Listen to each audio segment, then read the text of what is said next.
Hola, hola.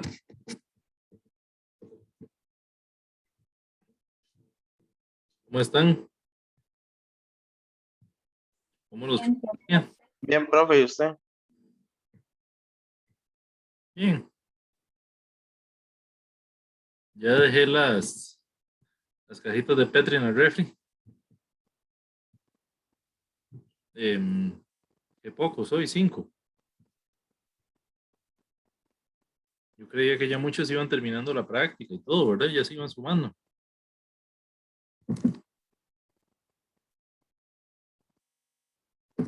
Bueno,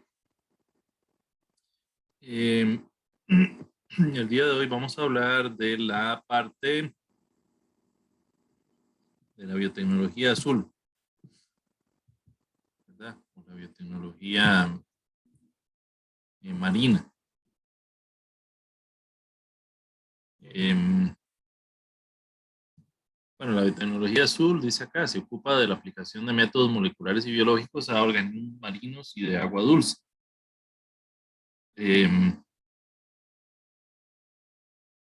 Esto implica el uso de organismos y sus derivados para fines como incremento de reservas de alimento, seguridad y calidad de mariscos, em, control de proliferación de microorganismos en el agua, descubrimiento de nuevos productos como aplicaciones en la industria química y desarrollo de nuevos medicamentos, por ejemplo. ¿Verdad? Em, Una parte está relacionada con la acuicultura. Eh, de hecho, pues es un sector, digamos, que tiene un gran potencial, ¿verdad? Yo siento que en Costa Rica no se ha explotado lo suficiente, ¿verdad? También un marco regulatorio medio complejo eh, en términos del uso de agua y esto, ¿verdad? Y del uso de la tierra. Pero yo, francamente, considero pues que sí tiene muchas ventajas. ¿Verdad? No todo o no cualquier cultivo eh, se puede producir, digamos, de una manera rentable en, ¿cómo se llama? En estanques, ¿verdad? Hay cultivos qué sé yo, por ejemplo, el atún, ¿verdad? El atún, producirlo en jaula o en estanque, ese es exorbitantemente caro, ¿verdad? Muchísimo más caro o sea, y bueno, y es digamos, un pez que por su gran tamaño y todo eso, pues que los que se cazan en alta mar, pues son relativamente baratos, ¿verdad? Em, pero bueno, aquí viene, por ejemplo, en esta parte de acuicultura, perdón, cría y cultivo de organismos, ¿verdad? Cultivo, ¿verdad? Tiene que ver, digamos, la aplicación de la tecnología en el cultivo, en el orden, en la cría, en las dietas, patrones alimenticios, patología, ¿verdad? Por ejemplo, la utilización de microalgas como alimento. Eh, Algunas veces pasa con algunos cultivos de estanque, como por ejemplo el salmón, ¿verdad? El salmón tiene una carne que es rosadita, pero el salmón de estanque, pues la carne es blanca. Porque la razón principal del color es que toman pigmentos, sobre todo pues del camarón. Entonces, por ejemplo, algunas de las cosas que hacen es proporcionarles, perdón, un colorante en la dieta para que la carne tenga el color característico. Eh, Hay, digamos, diferentes tipos de, de estanques o de cultivos, ¿verdad? Hay cultivos, digamos, de agua dulce, ¿verdad? Comúnmente truchas, mucho tilapia, eh, bueno, digamos en Norteamérica, por ejemplo, el bagre, el catfish, lo cultivan muchísimo también en estanque, ¿verdad? Obviamente viene la parte de reproducción, pero también, como ocurre con los cultivos, digamos, animales, la parte de, ¿cómo se llama?, de manejo del cultivo cuando uno tiene, digamos, muchos ejemplares en un espacio reducido, para mantener el cultivo sano y para, ¿verdad?, evitarles patologías y todo eso, tiene que haber una técnica más de control. Yo pienso pues que en el caso de los animales pues es una cosa que ya es mucho más conocida, mucho más estandarizada, ¿verdad? Pero en el caso de los cultivos de mar o de río, digamos, los cultivos en peces o mariscos, es un asunto que aún está muy en desarrollo. Ok. Muchas cosas la gente está tratando, ¿verdad? Utilizar fuentes em, no tradicionales de nutrientes, ¿verdad? Como por ejemplo en minas abandonadas, ¿verdad? Que son subterráneas, etcétera. Cultivos,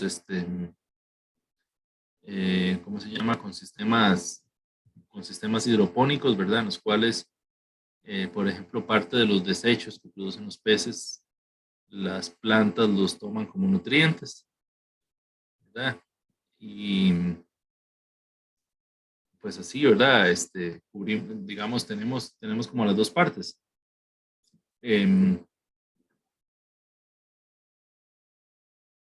¿Cómo se llama? La parte, bueno, de algas, ya habíamos hablado un poquito de algas, ¿verdad? La vez pasada, que hablábamos de la parte vegetal. Yo les decía, bueno, las algas están ahí como en el medio, ¿verdad? Entre la parte marina o la parte de agua y la parte de vegetal. Y de hecho, son en parte interesantes por eso, ¿verdad? Son interesantes porque permiten aplicar muchas de las cosas que se pueden aplicar en plantas, ¿verdad? Y por ejemplo, en el caso de las microalgas, que es de células individuales, ¿verdad? Es como una planta unicelular, ¿verdad? Casi como un microorganismo. Es, digamos, un microorganismo, pero es una planta. Y bueno, y además el hecho de que crezca en un cultivo líquido tiene el hecho o sea, tiene que ver también con altas tasas de crecimiento, ¿verdad? Y con que se pueden manejar en reactores de diferentes formas y tamaños y optimizar el uso del suelo también, ¿verdad? Se pueden obtener grandes cantidades de producto en relativamente poco, ¿verdad? En relativamente poco espacio de cultivo. Bueno, el caso, por ejemplo, utilizar, digamos, microalgas como fuentes de para energías renovables, ¿verdad? Como plantas que producen celulosa, que puede utilizarse actualmente para hidrólisis enzimática. Tal vez la más común es utilizar el aceite, ¿verdad? Para diferentes aplicaciones. También, digamos, en la producción de biohidrógeno, se pueden utilizar como sustrato, ¿verdad? Hay diferentes aplicaciones.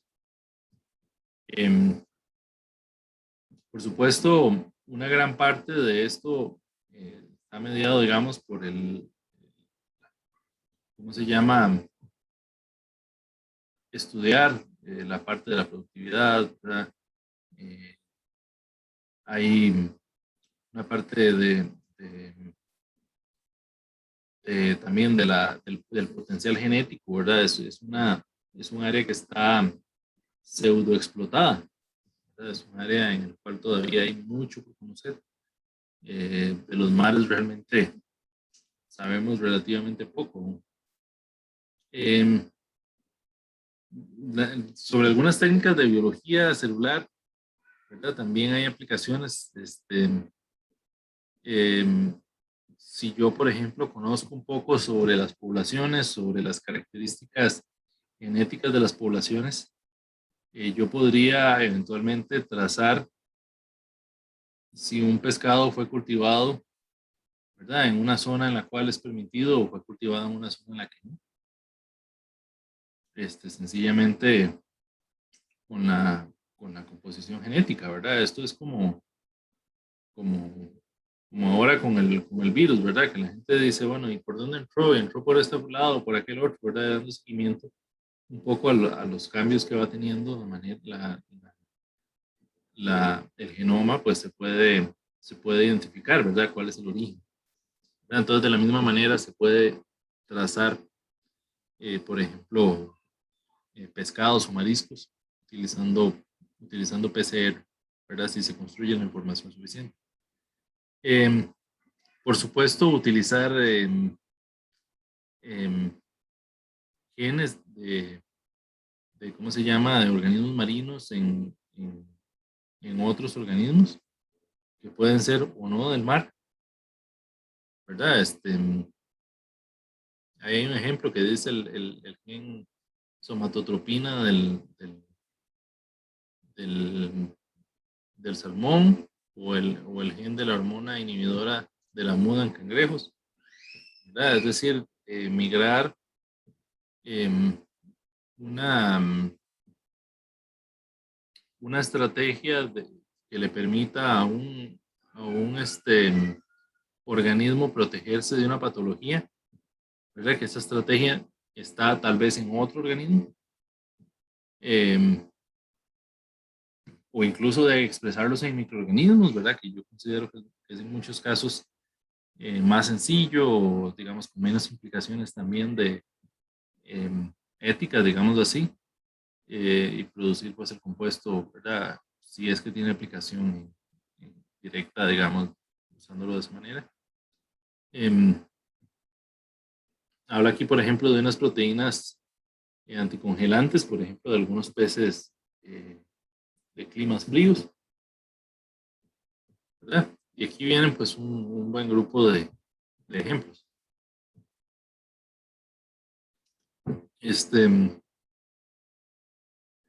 Algunos, por ejemplo, dice para detección de contaminación, para producir diversos compuestos, ¿verdad? Como antivíricos, antibióticos, vacunas, hormonas, pegamentos, etcétera, ¿verdad? Algunos genes también, ¿cómo se llama? Reporteros vienen de origen marino. Digamos, un reportero usualmente se utiliza para medir la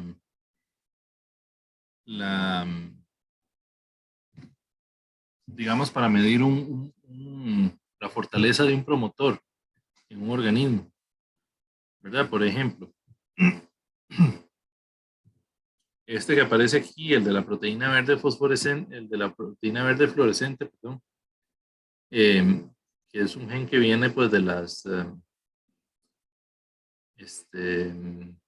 medusas, ¿verdad? Ese gen, pues, si uno lo expresa en determinado organismo y la expresión es fuerte, va a generar mucha fluorescencia, ¿verdad? Y si la expresión es débil, va a generar poca fluorescencia, ¿verdad? Entonces se puede utilizar para medir la actividad este, de, los, uh, de los promotores, ¿verdad? Y así otros. Hay varios que ustedes pueden ver ahí de origen, bueno, ese por lo menos, que es importante, de origen marino.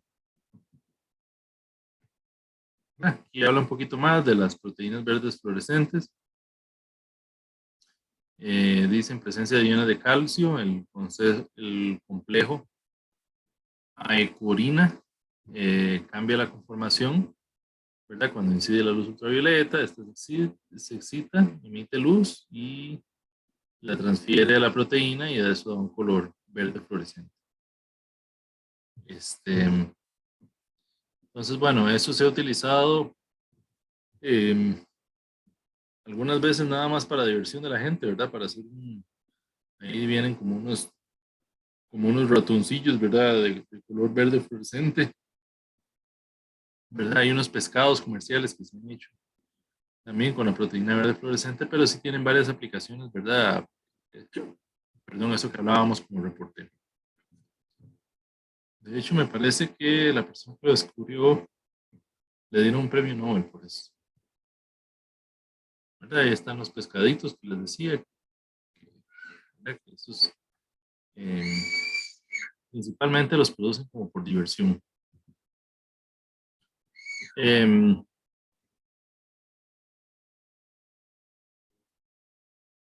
Hay también una parte, por supuesto, que de la biotecnología azul que está en estudiar los patógenos marinos, eh, ¿verdad? Reforzar el sistema inmunológico, utilizar algún tipo de vacunas para prevenirles enfermedades a los organismos marinos, especialmente pues si son domesticados, ¿verdad? Si son de cultivo. Perdón, quisiéramos evitarles este, que se enfermen, especialmente porque las condiciones de tener muchos ejemplares en un espacio reducido, ustedes saben, ahí sin distanciamiento social, este, los hace susceptibles ¿verdad? Que tal vez alguno tiene una infección y eso se lo pasan fácilmente, ¿verdad? Lo que les decía, el distanciamiento social no es porque no es broma, digamos, obviamente tener eh, una población grande de una especie en un lugar reducido, pues le da cierta susceptibilidad a, a enfermarse, ¿verdad? Por eso, ¿cómo se llama? Igualmente en muchas fincas animales, ¿verdad? Está un poco discutido el tema del uso de los antibióticos y todo eso. Em, bueno, em, obviamente también si yo puedo hacer una especie más robusta y más productiva y con mejor sabor, ¿verdad? Eso se puede hacer, ¿verdad? Hay ejemplos de transgénicos en una amplia cantidad de cultivos, ¿verdad? Hay un montón de ejemplos: camarón, carpa, pargo, salmón, tilapia, trucha, ¿verdad? Etcétera. En medicina, por supuesto, y esto tal vez se relaciona con la parte de la química marina también, ¿verdad? Utilizar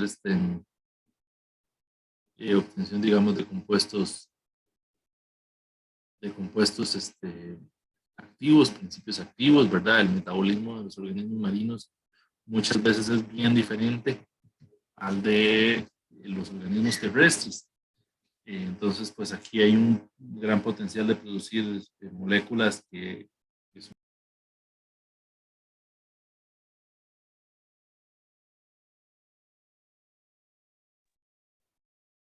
¿Hasta dónde me escucharon?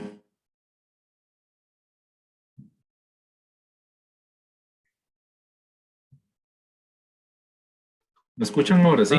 Hasta las diferencias de los organismos, las diferencias que muchas veces los organismos son muy diferentes. Eso es lo que Ok, está diciendo. ok. Está medio pegado esto. Em,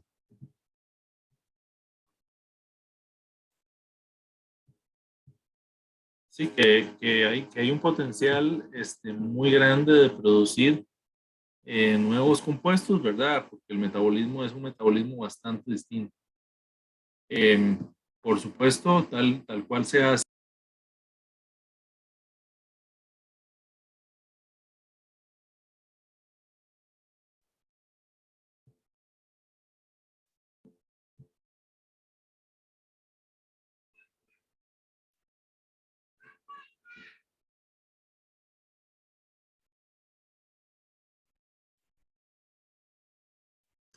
em, Bueno, vamos a ver qué pasa. Se me está cortando un poco,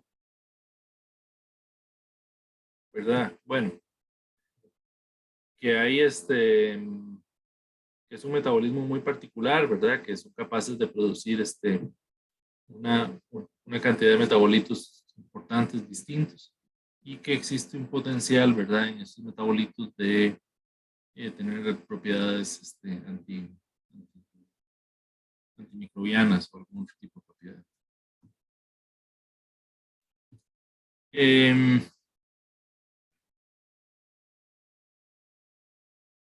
En cuanto a la parte de,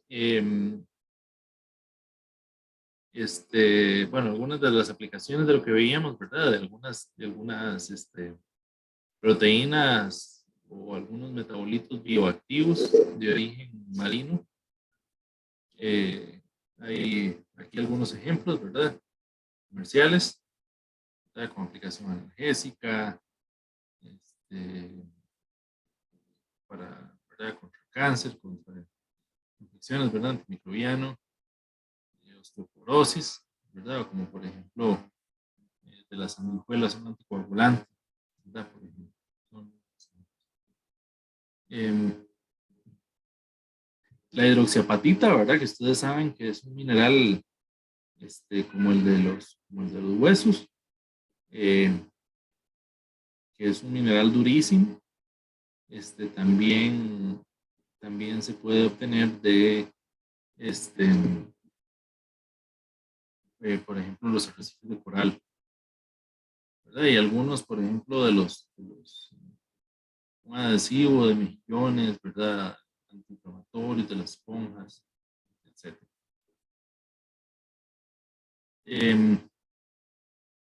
Algunos productos que pueden tener también aplicaciones, digamos, industriales, aunque no necesariamente relacionadas con la medicina, como la colagenasa, ¿verdad? Que básicamente hidroliza colágeno, la carragenina, ¿verdad? La carragenina incluso es parecida a varios de los biopolímeros marinos que tienden a formar como geles, como gelatinosos, ¿verdad? Incluso de la agarosa del agar, ¿verdad? Y así hay otros. Pero muchos de esos tienen, digamos, origen de algas. Las algas también, hay algunas de ellas que son directamente comestibles en algunas culturas. Eh, Hablábamos un poco, bueno, de la parte medioambiental, ¿verdad? También tenemos algunos cultivos que tienden a formar unas biopelículas semejantes a las que forman las bacterias, ¿verdad? O incluso de manera conjunta con comunidades bacterianas, ¿verdad? Eso tiende a ser a veces algún tipo de problema. Eh, hay, hay ¿cómo se llama? Al- eh, También, digamos, la parte de las algas que se utilizan, ¿cómo se llama? Para hacer cultivos de alto crecimiento, se utilizan en algunos casos para la limpieza, ¿verdad? De nutrientes. Tienden a crecer rápidamente y a bioacumular muchos nutrientes y muchos compuestos. Aquí habla, bueno, organismos más prometedores están invertebrados, ¿verdad? Como esponjas y corales, que realmente son organismos con un metabolismo bien, bien diferente al de otro tipo de organismos. Y bueno, y también microorganismos, ¿verdad? Ahí vienen, por ejemplo, actinomicetos, hongos marinos, ¿verdad? Eh, Dice acá que cuando pasa, estimados vecinos, andamos recogiendo, que la mitad del pescado que se consume en el mundo viene de piscifactoría, ¿verdad? Es decir, muchísimo pescado está siendo producido en piscifactorías, ¿verdad? También muchísima de la parte cosmética, ¿verdad? Les hablaba mucho de los biopolímeros, muchos de los biopolímeros importantes son de origen marino, ¿verdad? y que eso está en una fase temprana de desarrollo, lo cual quiere decir que hay muchísimo por explotar ahí. Eh, dice acá que solamente 8 medicamentos han sido aprobados por la FDA en 40 años. Ya puede ser que esté un poquito desactualizado esto, eh, desde 2016, pero aún así, digamos, hay un gran potencial ahí que permanece poco estudiado. Entonces pueden ver aquí, por ejemplo, un tipo de cultivo de algas, ¿verdad? Son algunas imágenes. Los cultivos en estanques, hay estanques, digamos, que son estanques, ¿verdad? Cerrados, bueno, o abiertos en un lugar cerrado, digámoslo así. Hay algunos que están abiertos al ambiente y hay unos que incluso utilizan el mar, la misma agua del mar, ¿verdad? Con las ventajas de que pues parte de los desechos ahí mismo en el mar son aprovechados pues, por otros organismos y parte de los nutrientes llegan por ahí solitos, ¿verdad? Pero sí requieren cierto nivel de protección, ¿verdad? Tipo de estanque. ¿Verdad? Más estas piletas abiertas, ¿verdad? Como las que se utilizan para el consumo de camarón, para la producción de camarón. Diferentes arreglos, ¿verdad? Que hay. Este tipo como de jaulas, ¿verdad? Que están ahí flotando. De diferente tamaño, ¿verdad? Que se utilizan para hacer crecer diferentes tipos de organismos. Las algas también, que algunas veces sencillamente, perdón, se recolectan ahí del ambiente y que otras veces se pueden también cultivar. Aquí hay algunos ejemplos de aplicaciones de algas, ¿verdad? En alimentación, ¿verdad? Comidas saludables. Ahora está muy de moda la utilización de proteína de algas, ¿verdad? Hay algas que producen un nivel importante de proteína y son como una alternativa al consumo animal. La clorela también, producen biomasa. Algunos tipos de productos producen carotenoides, ¿verdad? Los carotenoides, ácidos grasos, polisacáridos, ¿verdad? Más ácidos grasos, lípidos, ácidos grasos, moduladores inmunes, ¿verdad? Con aplicación farmacéutica, aquí vienen algunos ejemplos, carotenoides. Algunas veces, digamos, las condiciones de cultivo, ustedes pueden ver, por ejemplo, como estos tubos, que son tubos o bolsas grandes. A veces lo que es más vital es la parte de la iluminación. Perdón, entonces se utiliza ese diseño precisamente para tratar de pues promover, digamos, que entre la iluminación en, en ese tipo de cultivo, ¿verdad? También hay, digamos, tipo fotobioreactores, ya sea, ¿verdad? Este es un fermentador como los que veíamos en el laboratorio, pero con unas lámparas afuera, ¿verdad? En algunos casos la lámpara puede estar integrada en el equipo, ya sea, digamos, radialmente afuera, ¿verdad? O puede estar como, como este, digámoslo así, las luces adentro. Ahora también, parte de las cosas que se estudian con las luces LED, que es relativamente fácil, digamos, generar una longitud de onda en particular o un color en particular, ¿verdad? Se estudia mucho eso, el efecto de determinadas longitudes de onda, ¿verdad? Tal vez yo puedo producirle la longitud de onda que el microorganismo asimila mejor y eso me puede ayudar pues a reducir un poco el consumo energético. ¿Verdad? Que yo pienso que esa parte del consumo energético es uno de los puntos flacos que tiene esto, ¿verdad? Siempre se ha hablado que las algas producen muchísimo en espacios relativamente pequeños, pero a mí me parece que parte de los problemas que tiene es eso, es que cuando se hacen, o sea, que los requerimientos de luz para producir a altas tasas son altos.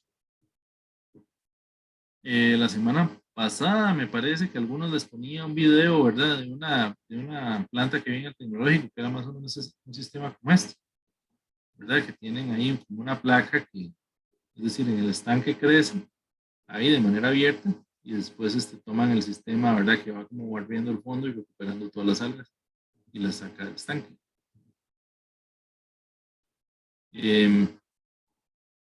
Aquí hay como una comparación entre los estanques abiertos y los fotobioreactores, ¿verdad? Por supuesto, los estanques abiertos requieren muchísimo más espacio, en cambio el fotobioreactor requiere muy poco, ¿verdad? Esos de estanque abierto también pueden perder eh,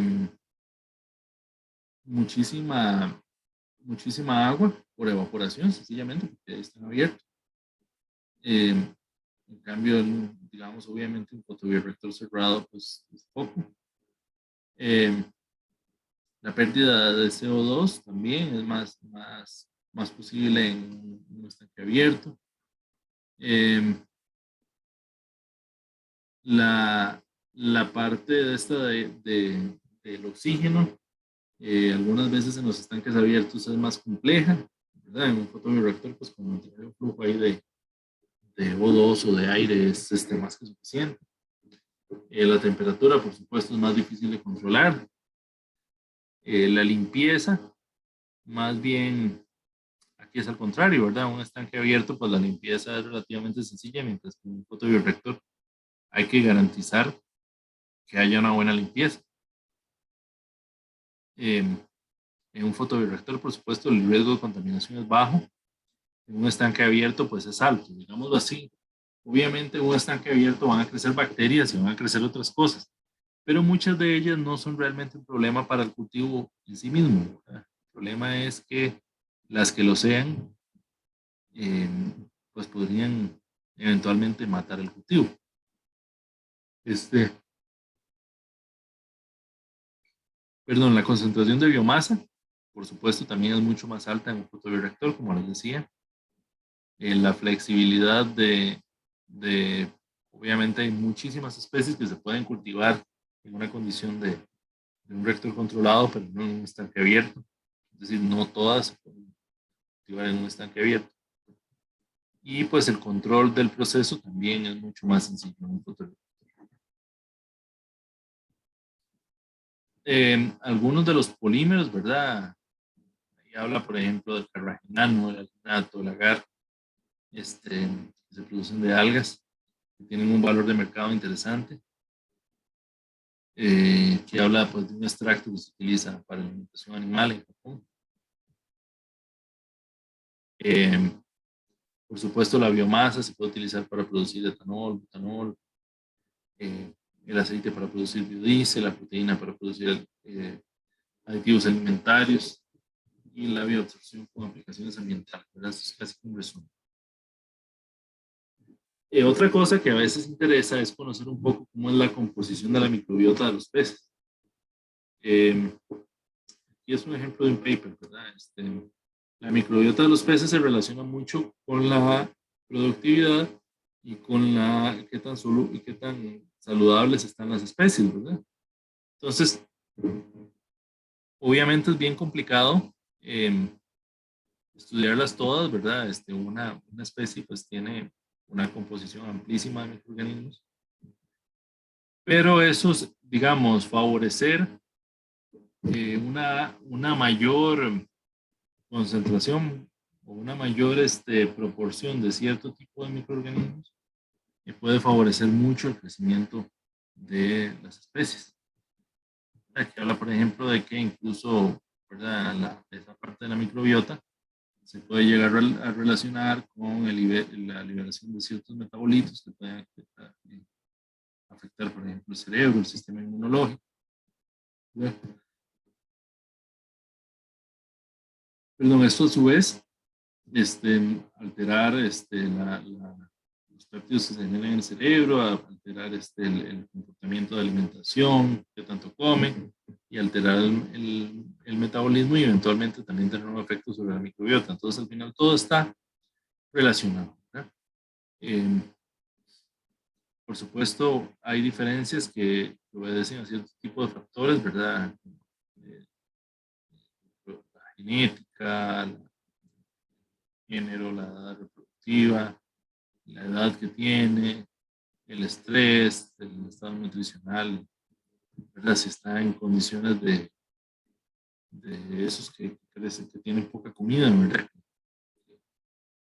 Como los de los estanques, esos los que la gente va a pescar, ¿verdad? Que de los que uno tiene que pagar, que normalmente pues para que muerdan rápido no están muy alimentados, ¿verdad? Es una condición diferente al pez bien alimentado. Hay otros extrínsecos, ¿verdad? Y todos estos afectan por ejemplo, la masa reproductiva, la forma en que comen, etc.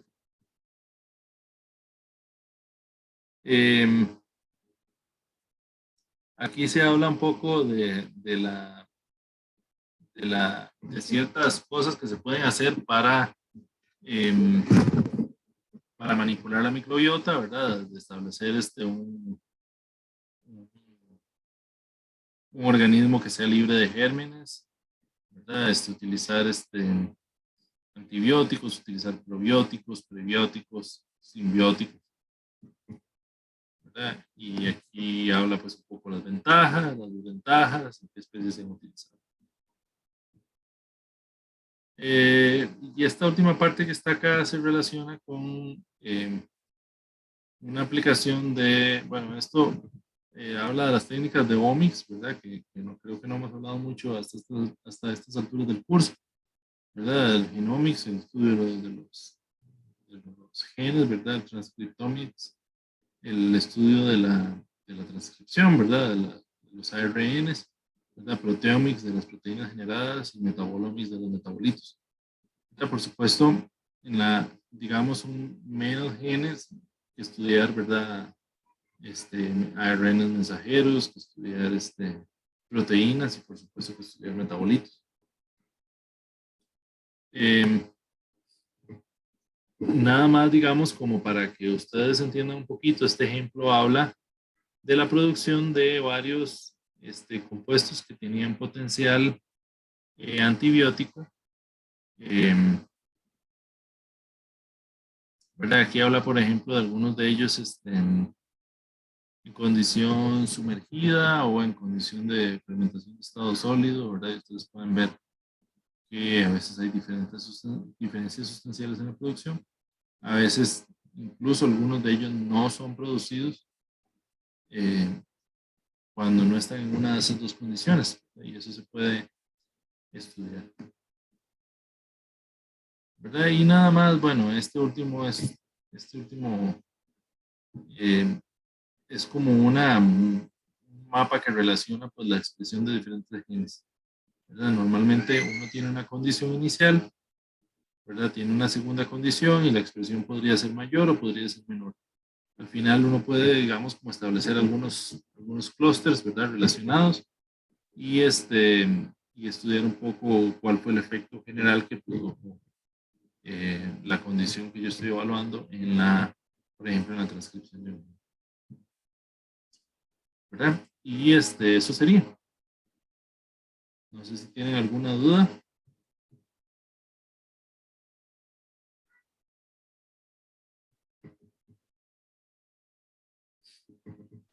No, profe.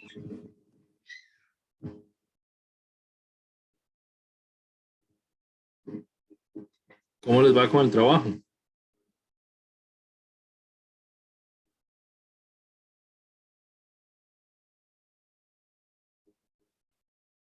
Cuéntenme alguna cosa. ¿Está hablando de lo de la fermentación, profe? ¿Sí? Bueno, yo se lo mencioné antes en el laboratorio hoy, que lo que pensábamos tal vez era como usar algún compuesto ligeramente básico para aumentar la el pH y así mejorar bueno, aumentar como el rate de fermentación, me imagino yo. O podríamos usar algo ácido para ver si se disminuía el rate de fermentación. Ok, sí, a mí me suena interesante. Si creen que hay alguna condición que lo pueda aumentar, más bien podrían tratar de buscar más, digamos, más alternativas de esa condición, ¿verdad? Alguna que la empeore, ¿verdad? Que no tiene como tanto chiste. Traten de hacerlo de una manera reproducible, ¿verdad? Si lo que están estudiando es, pues, la adición de X cantidad, ¿verdad? Que sea reproducible, ¿verdad? ¿Qué más? Ojalá, si es posible, que tengan réplicas, ¿verdad? Que tengan réplicas y que se puedan calcular este, las desviaciones estándar y todo esto. Vamos a ver. Y yo quisiera ver los resultados de ustedes también, analizarlos un poquito para ver si podemos hacer los parámetros cinéticos de las curvas de crecimiento y compararlos. Sería interesante incluso ver si se pueden comparar los de todo el grupo. Bueno, eso por una parte. ¿Tienen dudas ahí? ¿Todo va más o menos bien? ¿Han ido avanzando? Sí. Nosotros tuvimos como un inconveniente, pero fue en el sistema. Cuando ya quisimos ponerle el septum y nos dimos cuenta porque, digamos, el primer intento que habíamos hecho no olía nada, y porque se supone que no debería oler nada si nada se está escapando. Pero ese sí empezó a oler demasiado.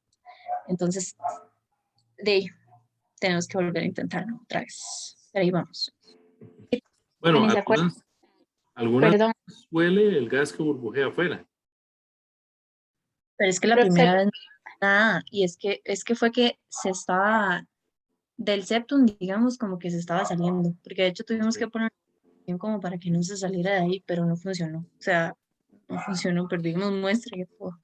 Y también se veía que se estaba como pasando, o sea, el agua, digamos, de la otra botella se veía como un poco turbia también. Entonces sí creemos que algo estaba pasando ahí. Bueno, eso a veces pasa, o sea, como que la espuma llega hasta el otro lado. Obviamente, si uno puede evitar que pase, es mejor, pero algunas veces, si es un poquito, no pasa nada. O sea, algunas veces es muy difícil de evitar. Ah, ok.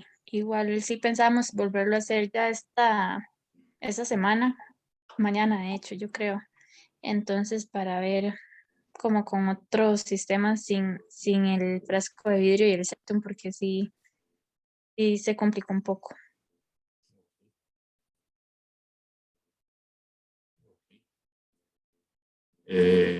Por lo demás, todo bien.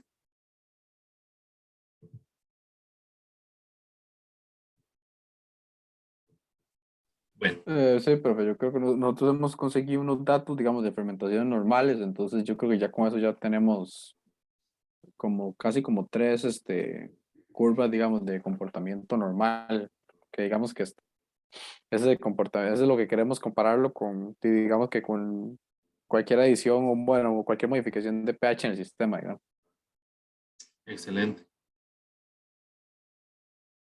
Bueno, hoy no tengo actividad adicional, ¿verdad? Como los otros días. Entonces, yo creo que si no tienen dudas, pues es hasta acá.